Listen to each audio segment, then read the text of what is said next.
हूं मैं इस पूरी गुर्जर सरदारी का, जिन्होंने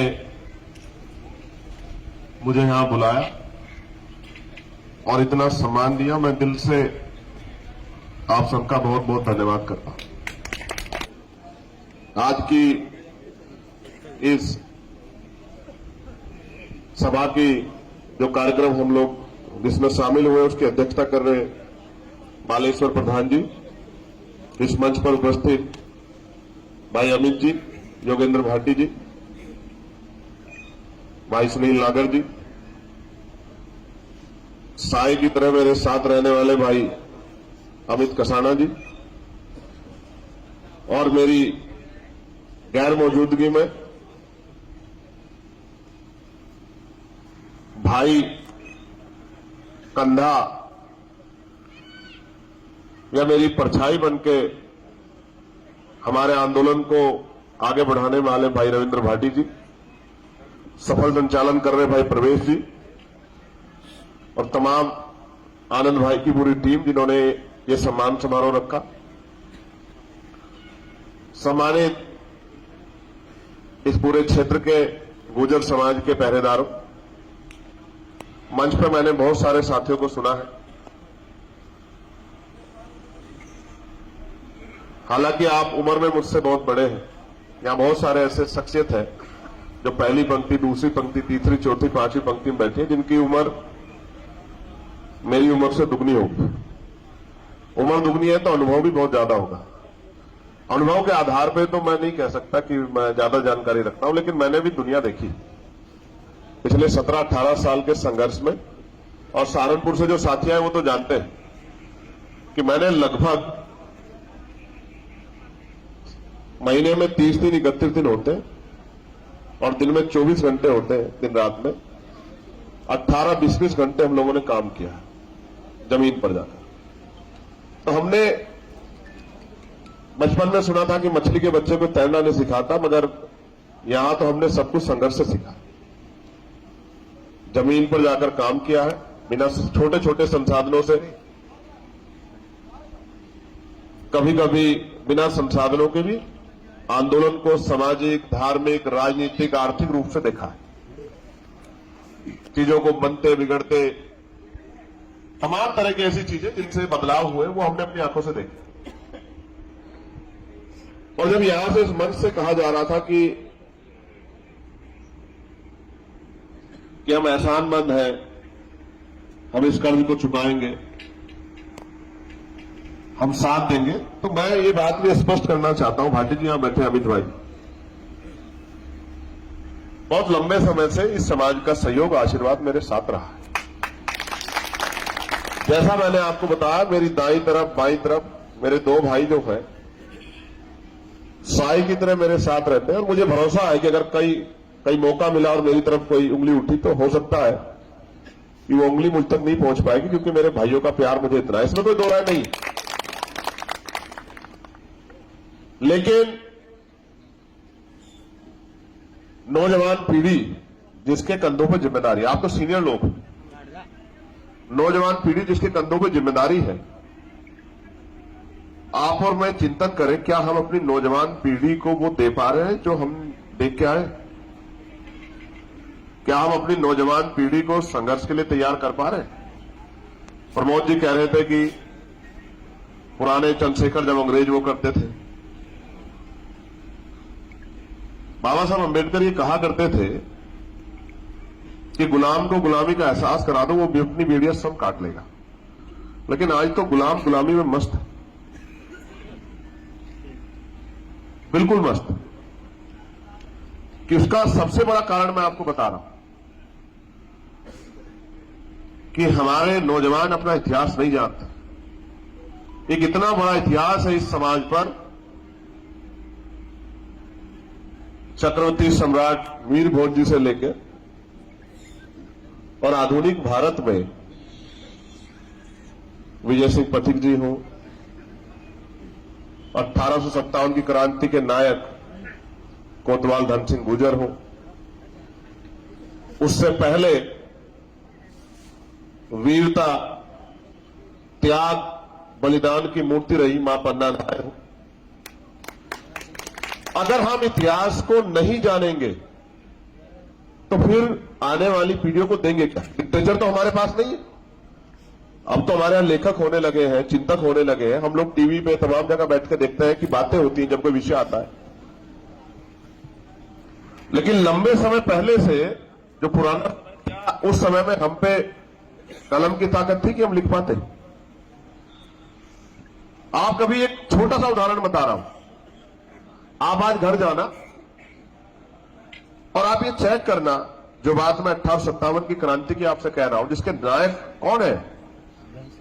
कौन है? जोर से बताओ जरा। कौन तुम्हारा धन सिंह? और 1857 में गदर कहां से शुरू हुआ? मेरठ से। भाई पश्चिम के हम लोग इतना तो जानते ही हैं। और उसका श्रेय किसको मिलता है? मंगल पांडे जी को। और वो कहां के थे और उनको फांसी कहां हुई? गोरखपुर में। जिस तारीख में उनको फांसी हुई उसके 1 महीने बाद ये गदर शुरू हुआ है। जी 32 दिन। इतिहास गवाह है। मैं कोई हवाई बात नहीं कर रहा हूं और जादुई बात नहीं कर रहा हूं। जो लोग पढ़े लिखे हुए इस बात को जानते हैं कि 10 मई 1857 को क्रांति हुई और उससे पहले बैरकपुर की जेल में उनको फांसी हो गई है 8 अप्रैल को। 8 अप्रैल और 10 मई में कितना फर्क है? 1 महीने 2 दिन का फर्क है। लेकिन नायक कौन रहे? इतिहास पढ़ाता रहा कि नायक मंगल पांडे रहे। मेरा मंगल पांडे जी से विरोध नहीं है, उनका भी बलिदान देश के लिए है। लेकिन सवाल यह है कि जब कलम की ताकत आपके पास नहीं होती तो बलिदान आपका होता है और सम्मान किसी और को मिलता है। ये इसलिए मैंने कहा कि बहुत बड़े पैमाने पर नौजवान भी यहां है। नौजवान देख रहा। पार्टी जी को याद होगा बहन तोला गुजर का जो है के साथ जो अन्याय हुआ भीलवाड़ा में। आप नहीं जानते होंगे, बहुत सारे लोग भीलवाड़ा नहीं देखा होगा आपने राजस्थान में। और इन्होंने मुझसे कहा कि भाई ऐसी घटना होगी। तो मैंने कहा क्या करना है बता? कि मैं जा रहा हूं। तो मैंने कहा आप जाओ, आपके जाने से पहले आपको फौज तैयार मिलेगी जो आपका साथ देगी, आप पहुंचो। ठीक है? आपको नहीं पता लगा होगा कि क्या हुआ, बहन तोला के साथ क्या हुआ। सुदीक्षा का मामला आया, भाटी जी को याद है, उन्होंने मुझसे फोन किया कि भाई हमारी बेटी के साथ ऐसा हुआ, कोई सुन नहीं रहा, आ जाओ। कोरोना काल का दौर था और हम कहां से निकल के पहुंचे और उनके गांव तक चले गए और पुलिस ने घेराबंदी कर दी और 50 गाड़ी लगा दी, इधर को भी रोक उधर को भी रोक। मैं ये घटना आपको क्यों याद दिला रहा हूं, उसका कारण भी मैं आपको बताऊंगा। ये भी हिस्ट्री है, ये भी इतिहास है। ये जो रविंद्र भाटी आपके यहां है, अमित भाई का नेचर अलग है, इनका नेचर अलग है। ये पैंट और जींस वाले नेता है और ये कुर्ते पजामे वाले नेता है, फर्क है इन दोनों में। इनको मैं मनाता रहता हूं। बीमार थे, हॉस्पिटल में थे, नहीं मुझे जाना है ग्वालियर में। मैं कह रहा हूं बहन एक ही तो आप पे नेता है, तुम काहे को यार यूं कर रहे हो? नहीं जाना है, जाना है। और मैं कह रहा हूं आचार संहिता निमट जाएगा, खेल पूरा, चुनाव खत्म हो जाएगा और जेल बंद हो गए। नहीं भाई, अब देखो समाज की इज्जत का मामला। तो मैंने कहा फिर अकेले क्यों, हम भी चलेंगे साथ, चलो। अब अकेले क्यों जाओ? अब मैं पूछ रहा हूं कहां है भाटी जी कि भाई भाटी जी चले गए कश्मीर, कि भाई गुर्जर समाज का आरक्षण छीना जा रहा है। और मैं कह रहा हूं कि भाई साहब क्या माहौल है कश्मीर का, छोड़ के इधर आ जाओ। नहीं भाई, समाज में आना चाहिए, उनका अधिकार छीन रहा है। और मैं यहां बैठे नौजवानों को गारंटी दे कह रहा हूं, हमारा 90% समाज नहीं जानता कि अगर कर्नल किरोड़ी सिंह बैसला जी एमबीसी का आंदोलन नहीं चलाते तो वहां जितने अधिकारी आज बने आरएएस के जरिए 1% अधिकारी नहीं बन पाते। इतिहास नहीं पढ़ते ना हमारे नौजवान साथी। और आज वही नौजवान फेसबुक पे, ट्विटर पे आरक्षण को गाली देते हैं। वो नहीं समझते आरक्षण क्या है, आरक्षण कौन सा हथियार है। मैं लिख के देता हूं क्योंकि नहीं पढ़ते हैं। उनको लगता है जैसा पढ़ाया जा रहा है, जैसा सोशल मीडिया, आईटी सेल, तमाम दलों के वो जो पढ़ा रहे हैं वो उसी में खोए हुए। उनको नहीं पता कि ये जो पिछड़े वर्ग का आरक्षण है, इसने हमें मंडल कमीशन के जरिए पैरों पर खड़ा किया है। वरना गांव का प्रधान से लेकर आज जो आईएएस आईपीएस बनने में जो आरक्षण मिलता है, ये किसी भी कीमत पर, ये जो सत्ता में लोग थे, हमें किसी भी कीमत पर नहीं देते। तो हम अपने अधिकारों को जानते नहीं है ना। वो ये भी नहीं जानते कि 76 गुर्जर समाज के लोगों के खून से होली किसने खेली थी राजस्थान में, वो नहीं जानते। किसी पे धर्म का भूत सवार है, किसी पे किसी और चीज का भूत सवार है। मैं इसलिए तो कह रहा हूं इतिहास पढ़ना चाहिए। आप यहां तमाम लोग बैठे, बताओ किसने चलवाई थी गोली? वो कौन सी पार्टी की सरकार ने? बताओ, पहले ये बताओ, आप बड़े हो, मेरी बात गलत हो तो रोक देना। सही है बिल्कुल। आप ये बताओ, क्या सरकार की बिना परमिशन की गोली चल सकती है? बताओ बताओ भाई, चल सकती है क्या? नहीं चल सकती। तो किसकी सरकार ने चलवाई गोली? भारतीय जनता पार्टी की सरकार थी। और बताओ, उन माओं के पास का जवाब है आपके पास, जिन माओं ने अपने बच्चों को जो है, जिनको पाल पोस के दूध पिला के बड़ा किया था, उनको लाशों को जो है, और सब लोग वहां से क्योंकि गोलियां चली हटकी, तो वो गुजरी माए जो अपने बच्चों को जो है खून में लथपथ लेके घूम रही थी, उनके आंसुओं का जवाब है आपके पास? इतना जो है, इतनी अंधश्रद्धा उसमें पागल। देखो, धर्म आपका अधिकार है, उसको कोई नहीं छीन सकता। आप किसी भी धर्म को मानो। मैं तो कभी कभी भाटी जी से बात करता हूं, मैं कहता हूं यार, आज हमारा नौजवान सबसे ज्यादा डंडा लेके खड़ा हुआ है, उसको ये नहीं पता कि जो मुस्लिम गुजरी, ये भी तो आप ही का परिवार है। जहां आपकी तरफ आंख उठती है तो वो आपके आगे खड़ा होता। बताओ, खड़ा होता नहीं सहारनपुर की? क्यों भाई सहारनपुर के लोगों? बताओ, ये जो गुजर गौरव यात्रा की थी, बताओ आपके साथ कंधे से कंधा मिला के खड़ा था, नहीं खड़ा था? बताओ, आपका साथ तो नहीं छोड़ा था उसने? कभी नहीं छोड़ता। तो लेकिन मैं एक दिन पूछा, फिर झगड़ा किस चीज का है? राजपूत गुजर, राजपूत हिंदू, राजपूत मुस्लिम, राजपूत हिंदू गुजर, मुस्लिम गुजर, हिंदू त्यागी, मुस्लिम त्यागी, हिंदू जाट, मूड़ा जाट, तो सब तो आपके परिवार के लोग हैं। फिर ये हिंदू मुसलमान का झगड़ा कहां से आ गया भाई? ये कौन लेके आया? हिस्ट्री पढ़ते ना, हिस्ट्री पढ़ोगे तब आपको पता लगेगा। मैं आज आपको वचन देकर कह रहा हूं, जिस बुद्धिस्ट विचारधारा को लंबे समय लोगों कर रहे हैं, आप उठा के देखो, कनिष्ठ आपके उसमें मिलेंगे वंश में, और वो बुद्धिस्ट राजा मिलेंगे आपको। आप उठा के देखो, आपको पता लग जाएगा कि मीर भोज जी से पहले भी आपके पास राजशाही थी, और वो राजशाही का किस तरह का राज था, आपको पता लगेगा। हिस्ट्री नहीं पढ़ते ना, हिस्ट्री नहीं पढ़ते तो पता ही नहीं है कि देश में सबसे बड़े जो दानी राजा थे, जिनका नाम इतिहास में अजर अमर है, वो इसी वंश के मिलेंगे आपको। और हम तो इसका एहसान को मानते हैं। हम हिस्ट्री में जब बात करते हैं, हम तो चर्चा करते हैं कि जो पूरा कुर्मी वंश है, ये आपका वंश। अगर आप नहीं जानते तो जान लो, महाराष्ट्र का मराठा, पटेल हरियाणा उसका, गुजरात का, और यूपी का गुर्जर, ये पूरा एक वंश है। अगर आप नहीं जानते तो हिस्ट्री पढ़ के देखो, आपको पता लग जाएगा। और वही थे, सामाजिक न्याय का जब उनको अवसर मिला तो 1902 में सबसे पहले आरक्षण की व्यवस्था छत्रपति साहू जी महाराज जो इसी वंश के थे, उन्होंने की थी। हम तो इस बात को जानते हैं, इसलिए हम तो शर्माते रखते, हम तो मानते हैं, हम मानते हैं, हमारा समाज मानता है, हाँ कमजोर वर्ग मानता है कि अगर सम्राट साहू जी महाराज नहीं होते तो इस देश में सामाजिक न्याय स्थापित नहीं हो पाता। मैं तो, और हम अपने दल में, मैं आपको आज कह रहा हूं ईमानदारी से, हम रोज बैठ कर चिंता करते हैं कि जब हम एकता की बात करते हैं तो तमाम सामने वाले लोग इनको लड़ाने की बात करते हैं, और जहां तक झगड़ा हो जाता है, मैं और भाटी जब लोग पूरे जोर लगाते हैं कि इनमें आपसे झगड़ा ना हो, ये एक परिवार है, एक ही लड़ाकू स्थिति के लोग हैं, और इनको ये एकजुट रहेंगे तभी बचेंगे। हम जहां पश्चिम में बैठे हैं, अगर गुर्जर और दलित एकजुट हो जाए, मेरी बात को आप याद रखना, तो किसी की मां ने दूध नहीं पिलाया कि वो रोक दे पश्चिम में किसी और का झंडा हो जाए। आप अपनी ताकत को जानते नहीं हो ना। हम तो पूरे पिछड़े वर्ग को जोड़ने के लिए, हमने इनसे कहा कि आप गुर्जर समाज में पैदा हो गए, अच्छी बात है, लेकिन पूरा पिछड़ा वर्ग इंतजार कर रहा है कि पश्चिम में कोई नेता, उत्तर प्रदेश में कोई पिछड़े वर्ग का नेता खड़ा हो जो पिछड़े वर्ग की लड़ाई को ईमानदार से लड़ सके। आप सबके नेता, हम इनसे कहते हैं, और मैं आपको भी कह रहा हूं, नेता वो थोड़ा था जो सिर्फ एक छोटी एक हिस्से के लिए सोचता है। नेता तो वो होता है, नायक तो होता है जो सबके लिए सोचता है। हमें अपने प्रभाव को बढ़ाना पड़ेगा। गुर्जर समाज का इतिहास जानने वाले जो लोग हैं, आप बैठे हो, बताओ क्रिमिनल ट्राइब कैसे लगा आपके ऊपर? किसको अंग्रेजों के शासन में इतना अधिकार था कि वो बताते कि ये जातीय क्रिमिनल ट्राइब है? 1871 में आपको क्रिमिनल ट्राइब घोषित किया गया। क्या आज का नौजवान जानता है कि क्रिमिनल ट्राइब का मतलब क्या था? सहारनपुर के लोग जानते होंगे। क्रिमिनल ट्राइब का मतलब था आपराधिक जातियां, जिन जातियों को जाति के आधार पर अपराधी माना जाता था। ये क्रिमिनल ट्राइब अंग्रेजों के चाटुकारों ने अंग्रेजों को बताया कि जाति अपराधी जाता है। क्यों थी अपराधी जाता, मुझसे सुनो, और जो सोशल मीडिया सुनेंगे वो भी जान लो। हाँ, वो अपराधी जातियां अंग्रेजों की नजर में थी, तो अंग्रेजों की नजर में अंग्रेजों के चाटुकार कौन थे आपको नहीं पता क्या? अंग्रेज किसको अपराधी मानते थे? उसको जो अंग्रेजों को भगाने के लिए उनके हथियार लूटता था, उनका धन लूटता था, जो बगावत करता था, जो उनसे मुकाबला करता था, उनको वो साधु मानेंगे क्या? उनको भाई बहन मानेंगे आपने? उनको वो अपराधी मानेंगे।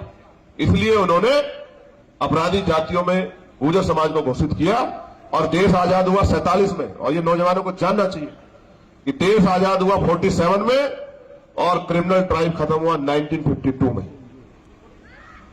आजादी के 5 साल बाद, संविधान लागू होने के 2 साल बाद गुर्जर समाज को क्रिमिनल ट्राइब से निकाला गया। हमारे यहां तो सारंगपुर में हॉस्टल था और इस क्रिमिनल ट्राइब का कितना बड़ा दंश लगभग 81 साल इस गुर्जर समाज ने झेला कि जो बच्चा इनके यहां पैदा होता था उसको उठा के, जबरन उठा के मां बाप से अलग करके उसको ले जाते थे, वहां हॉस्टल में वहां रखते थे कि ये क्रिमिनल बन जाएगा। इतना बड़ा अपमान, जातीय अपमान, सामाजिक अपमान इस समाज ने झेला। और मैं दाद देता हूं आपकी हिम्मत की कि फिर भी पिछले 50 सालों में, 60-70 सालों में कहां से कहां तक आपने खुद को पहुंचा दिया। ये आपकी क्षमता है, ये आपकी क्षमता है, इसको कोई नहीं छीन सकता आपसे। वो आपसे जमीन छीन सकते हैं, आपके अवसर छीन सकते हैं, लेकिन अगर कम जमीन में भी अपने आप को आपने अगर बसा के, खेती करके, रोजगार करके आपने अपने आप को ऊपर उठाया, आपने संघर्ष कर, ये आपकी क्षमता है। इसको वो नहीं, कोई भी नहीं छीन सकता आपको। लेकिन आप महसूस करके देखो, एक अच्छा भाईचारा है हमारे यहां, उस भाईचारे को लगातार कमजोर करने का काम किया जा रहा है। क्यों? किसान कमजोर, कमेरे एकजुट होंगे, इससे किसको नुकसान होगा? मुझे पता है। उन्हीं को जिनका राजनीतिक धंधा इस बात के साथ आगे बढ़ता है कि लोगों में नफरत और लोगों में आपसी झगड़े बढ़े रहे।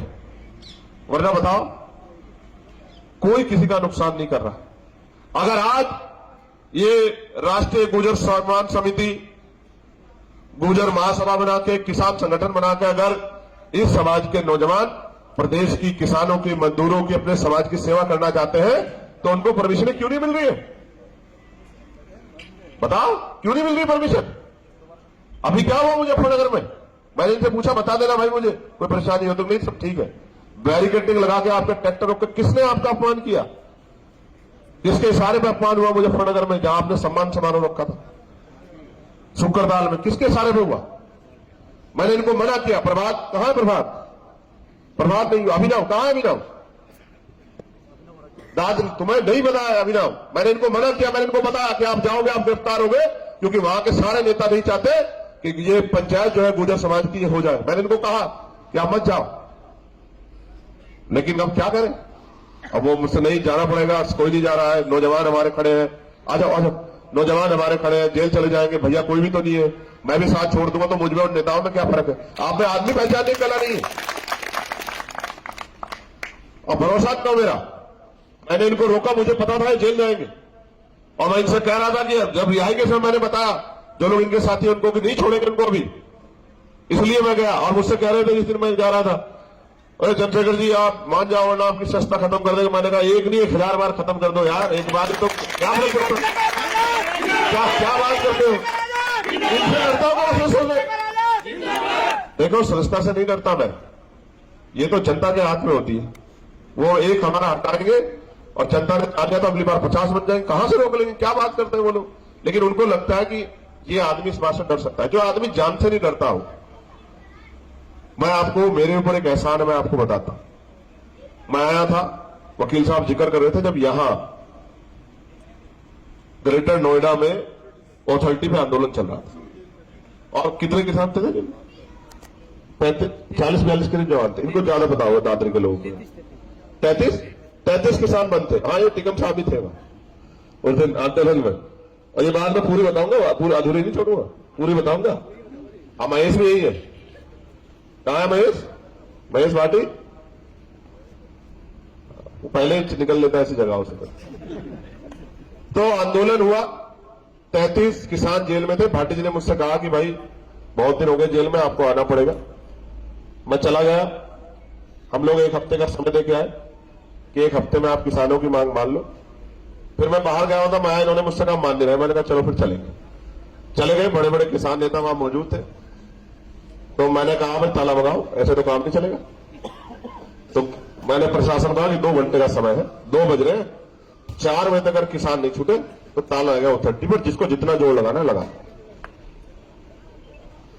और मेरे पास जब मैंने देखा वहां तो हलचल सी मची हुआ, कोई इधर को भाग रहा है, कोई उधर को भाग रहा है, क्योंकि पुलिस के बड़े बड़े अधिकारी आ गए। कुछ ने मुझे भी कहा साहब खराब हो जाएगा। हमने कहा देखो मेरी बात सुनो, हमारा अनुभव बहुत है, जनता के आगे ना सरकार की कोई हैसियत है, ना पुलिस और एडमिनिस्ट्रेशन की, जनता मालिक होती है। आप थोड़ी देर बैठ जाओ। खैर उस हलचल के बीच में सीनियर अधिकारी ने मुझसे कहा कि आपकी मांग क्या है? मैंने आज की मांग ये है कि इन्हें किसानों को छोड़ दो 4 बजे से पहले। तो उन्होंने मुझसे कहा आप नोएडा छोड़ दो और आपके नोएडा निकलने से पहले किसान छूट जाएंगे। मैंने कहा वादा कर रहे हो? बोले हाँ जी। बड़े अधिकारी, तो मैंने ठीक है। मैंने भाटी जी से कहा भाटी जी मैं जा रहा हूं, ताला चाबी मेरे हाथ में। मैंने कहा अगर ना छूटे तो फिर 4 बजे के बाद फिर आ जाऊंगा। मैं जैसे निकला वहां से और 4 बजे 4:05 में मैंने वो किया तो मेरे पास उनका फोन आया कि आप पता कर लो आपके किसान छूट गए। लेकिन इसमें इंपॉर्टेंट बात एक और है यार, जब मैं वहां से निकल रहा था तो माता जी आई उठ के मेरे पास, क्योंकि माएँ बहुत बैठी थी आंदोलन में। बोली भाई चंद्रशेखर छुट में जाएंगे, सारे नेता ऐसे कह के चले जाते छुट में जाएंगे या फिर ऐसे ही आज भी जो है ऐसे ही अंधेरा हो जाएगा। तो मैंने कहा मां मैं वादे झूठे तो करता नहीं और ना मुझसे कोई झूठे वादे कर सकता। मुझसे आज झूठा कर ले कल को कहां भागेगा, तो मैंने छूट जाएंगे। तो मेरे आज भी याद है जैसे मुझे गोली लगी, उनका सम्मान समारोह था किसानों का, जो लोग जेल से आए। जैसे आज हम लोग सम्मान समारोह होना तो उनका चाहिए था जो लोग जेल गए थे, हम थोड़ा गए थे, हम तो जेल में मिलने गए थे। तो जिस दिन मुझे गोली लगी, जैसे गोली चली उससे लगभग 10 सेकंड पहले यही के एक साथी का फोन मेरे फोन पे आया, क्योंकि वो मां कह रही थी कि भाई आया तो है नहीं लेकिन भाई से बात करा दे। आप देखो मैंने कहां संघर्ष किया और उसका कहां मुझे जो है फायदा मिला। आप इस बात को नोटिस करके देखो। कहते ना आप अच्छे कर्म करते हैं वो फिर उसका फायदा कहीं ना कहीं आपको मिलता है। तो वो जब वो गोली चली तो उनका फोन आया, मैं ऐसे देखने लगा, फोन किसने करवाया? उन माओ ने। और इतना मैंने फोन उठाया, झुक के इतने में वो गोली मुझे 2-3 गोली। अच्छा गाड़ी अगर स्कॉर्पियो होती तो उस दिन निपट जाता खेल। वो गाड़ी अमित भाई की थी, वो बेचारी फॉर्च्यूनर, जिसमें जो है वो गोली निकल तो गई लेकिन वो बस हल्की सी लग के गई। आप देखो कोई मानने को तैयार नहीं था कि आदमी बच कैसे गया। जहां ड्राइवर सीट है उसके बिल्कुल सर पे गोली लगी हुई थी।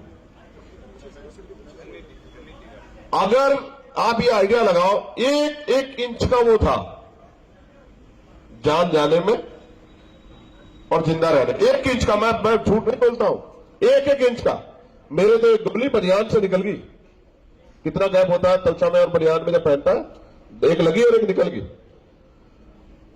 इतने लोग थे गाड़ी में, 4 लोग थे पीछे, 3 पीछे और 2 आगे। किसी को मेरे अलावा ऐसी कोई भयंकर चोट नहीं लगी जिसको कहा जाए कि ये गोली से हमला हुआ।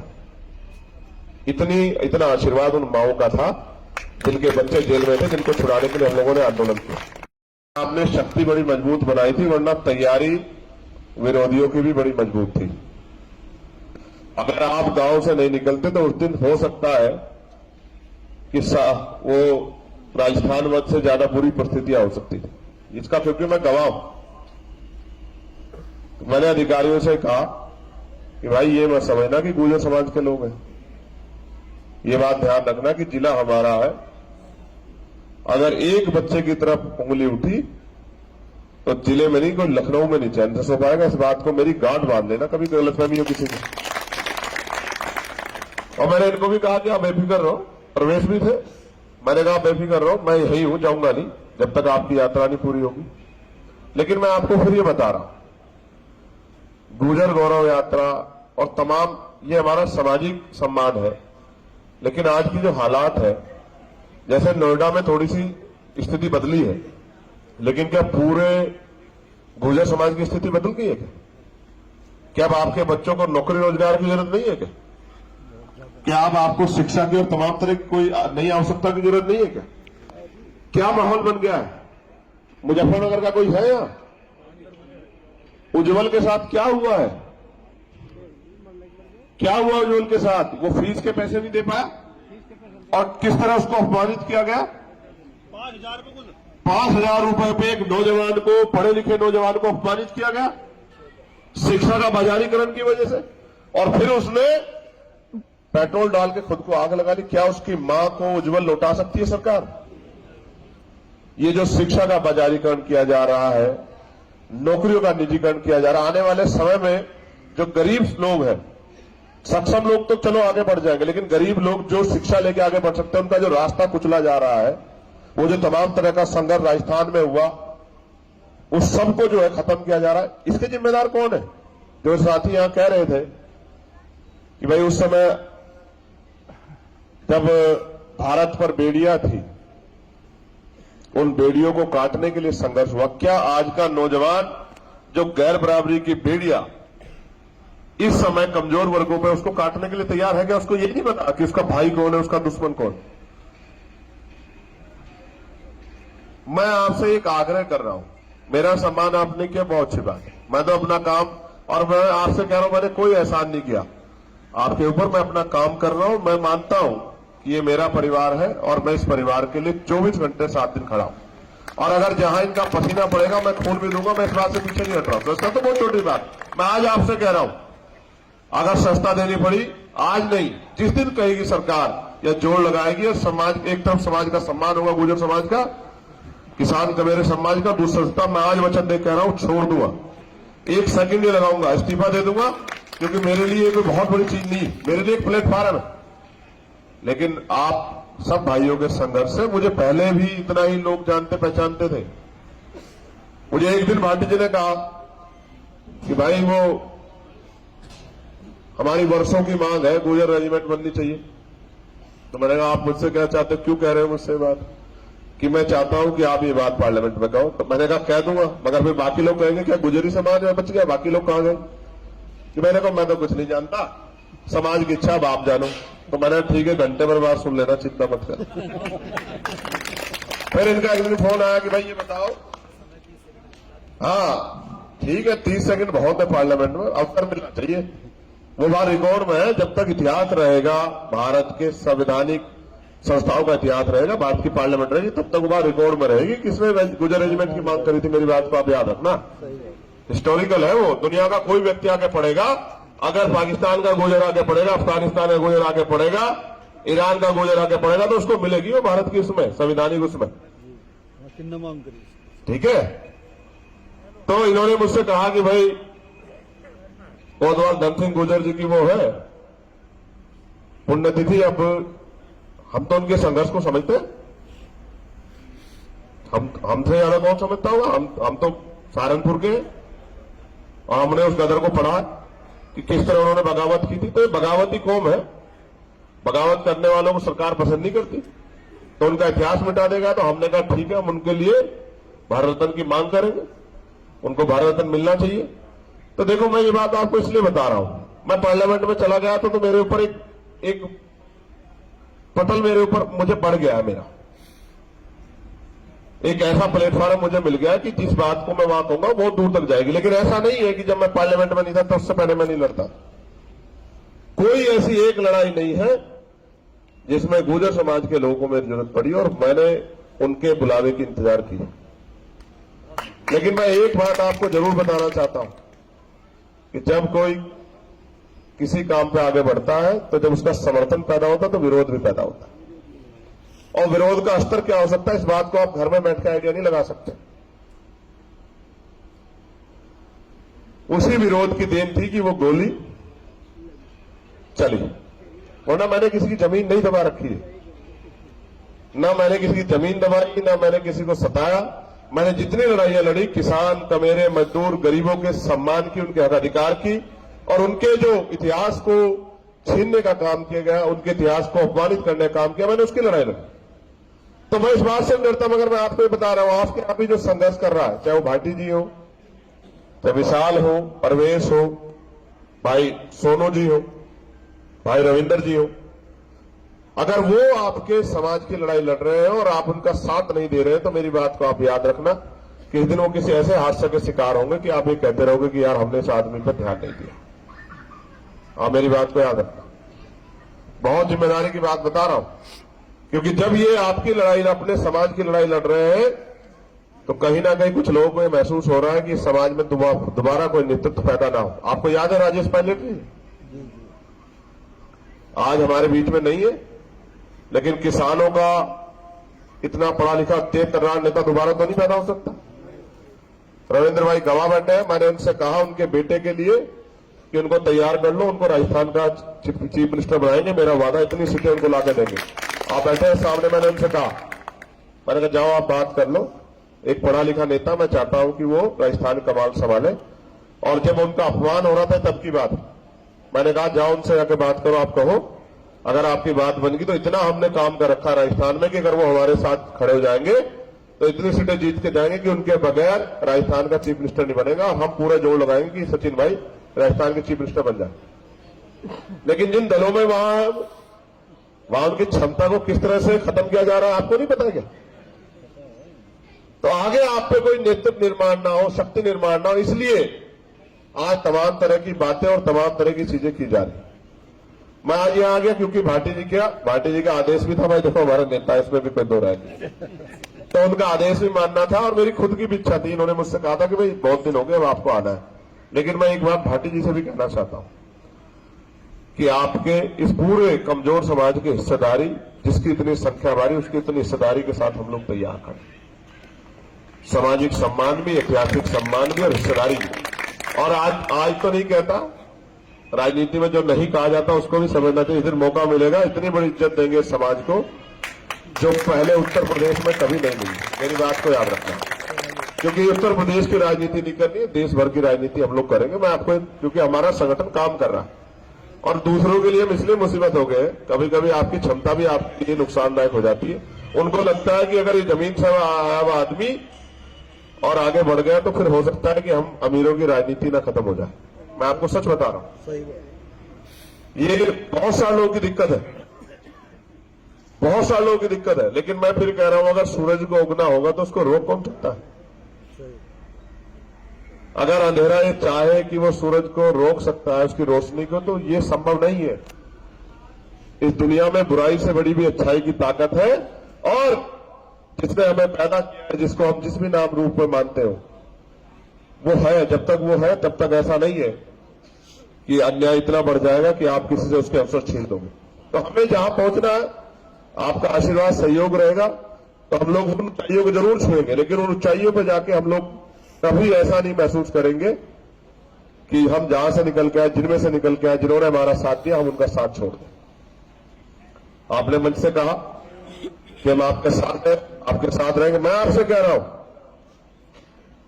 आप राजनीतिक रूप से आपको फैसले स्वतंत्रता पूर्वक लेने संविधान की इजाजत देता है, लेकिन जब जब आपको मेरी जरूरत पड़ेगी और कहीं आपकी तरफ आंख उठेगी तो आप याद रखना कि चंद्रशेखर आजाद ढाल बन के आपके सामने खड़े रहेंगे। इस बात को आप अपने दिल में रखना। का मौका प्रवेश भाई ने दिया।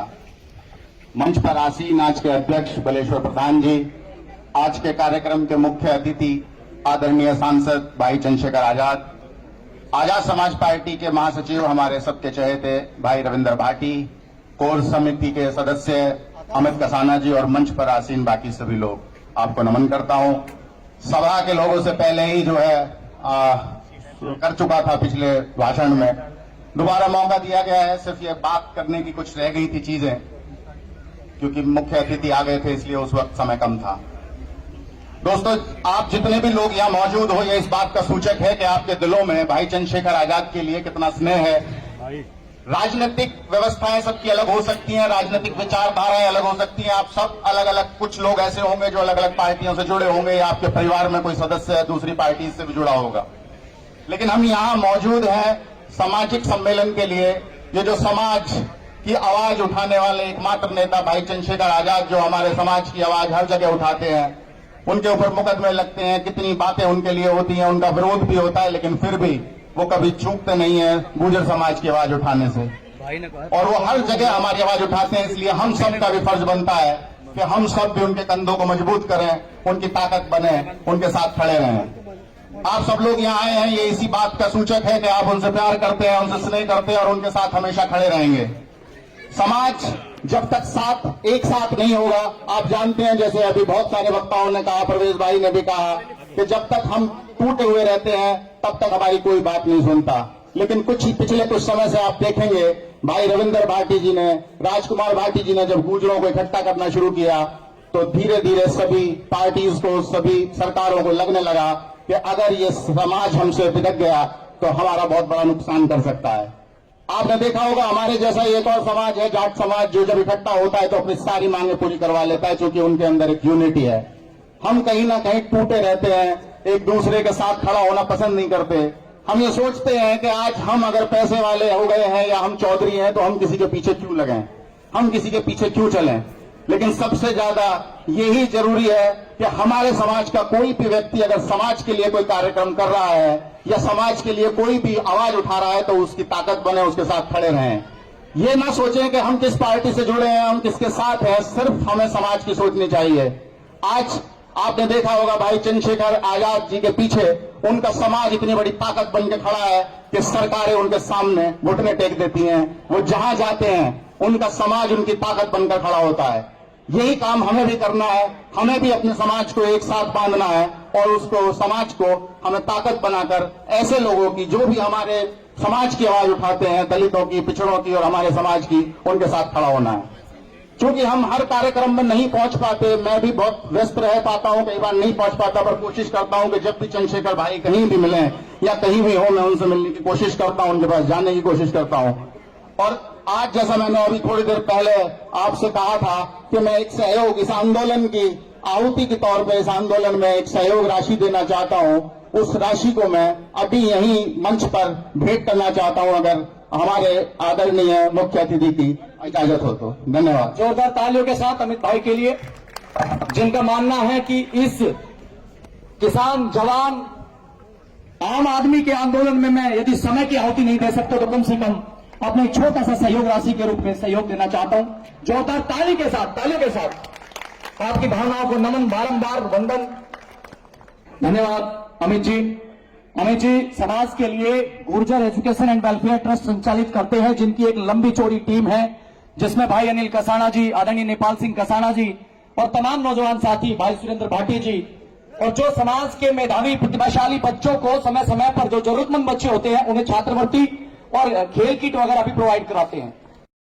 आप पे प्रेशर देख रहा हूँ चेहरे पे, क्योंकि वक्ता हमारे यहाँ बहुत ज्यादा है और सुबह से ही 11 बजे से आप बहुत अच्छी तरह संचालन कर रहे हैं।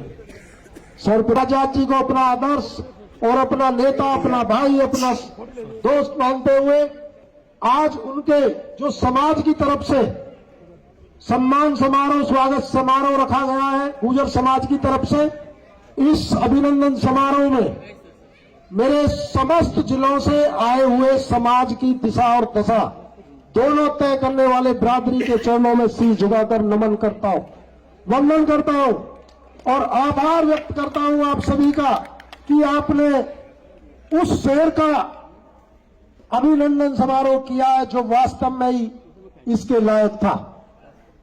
जब जब समाज को जरूरत पड़ी, बिना कहे, बिना मांगे आपके बीच हर लड़ाई में लड़ने का काम किया और किसी भी लड़ाई को अधूरा नहीं छोड़ा।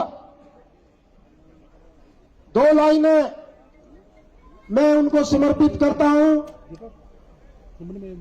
कि ये वो तूफान है जो कभी रुकते नहीं और ये वो शोले हैं जो कभी बुझते नहीं। बहुत अच्छा। एक बात और, इनके बारे में ना संघर्ष ना तकलीफ तो क्या मजा है जीने में, और बड़े बड़े तूफान रुक जाते हैं जब आग लगी हो सीने में, आग लगी हो सीने में। अध्यक्ष जी के सीने में वो आग है जो गरीबों के लिए, मजदूरों के लिए, किसानों के लिए, शोषितों के लिए, पिछड़ों के लिए, वंचितों के लिए वो पीड़ा है, वो दर्द है, वो आग है जिसे ये कभी बुझने नहीं देते। पूरे देश के अंदर जाकर बड़े से बड़ा आंदोलन करना पड़े, विपरीत परिस्थिति हो, लेकिन कभी मैदान नहीं छोड़ते, चाहे परिस्थिति पक्ष में हो, चाहे परिस्थिति इनके विपक्ष में हो। मैं 15 साल पहले इस जिले में सामाजिक कार्यों में, राजनीतिक कार्यों में मेहनत करता था, संघर्ष करता था। एक दौर ऐसा आया 2017 में, मैं 15-16 साल के संघर्ष के बाद अध्यक्ष जी मैंने थकान महसूस की, मैंने निराशा महसूस की और मेरा मन कहीं कमजोर पड़ने लगा इस लड़ाई को लड़ने के लिए। मेरी राष्ट्रीय अध्यक्ष जी से मुलाकात 2017 में हुई थी और जब मैंने देखा कि एक बब्बर से पूरे देश में अपने समाज के लिए किस तरह विपरीत परिस्थितियों में बिना संसाधनों के कोने कोने में जाके लड़ाई लड़ता है। मुझे अध्यक्ष जी के उस संघर्ष ने वो प्रेरणा दी, और जब मैं इनसे मिला और पहली बार गाजियाबाद के अंदर अध्यक्ष जी से गले मिला और जिस तरह इन्होंने हाथ पकड़ा, उस एनर्जी ने और उसने मेरे जीवन को नई दिशा दी, मेरी सोच को नई दिशा दी, और इन्होंने मेरा हौसला बढ़ाया। और अध्यक्ष जी ने कहा, भाटी जी तुम केवल एक जिले की परिधि में एक सीमा के लायक नहीं हो, तुम्हें अपने समाज की लड़ाई पूरे देश के अंदर जाके लड़नी चाहिए। जहां जहां समाज पे जुल्म हो, जाति हो, हक अधिकार छीने जाए, आरक्षण छीना जाए, इतिहास मिटाया जाए, वहां जाके तुम्हें लड़ाई लड़नी चाहिए। और राष्ट्रीय अध्यक्ष जी ने जो मुझे ताकत और मुझ में हौसला और जो मुझ में विश्वास जताया, पूरे देश में आज वही है कि चाहे कश्मीर का मामला हो, चाहे मध्य प्रदेश का मामला हो, चाहे राजस्थान का मामला हो, चाहे हिमाचल प्रदेश का, जहां जहां समाज पे जुल्म ज्यादती होती है, मैं जाता हूं, लड़ता हूं, संघर्ष करता हूं।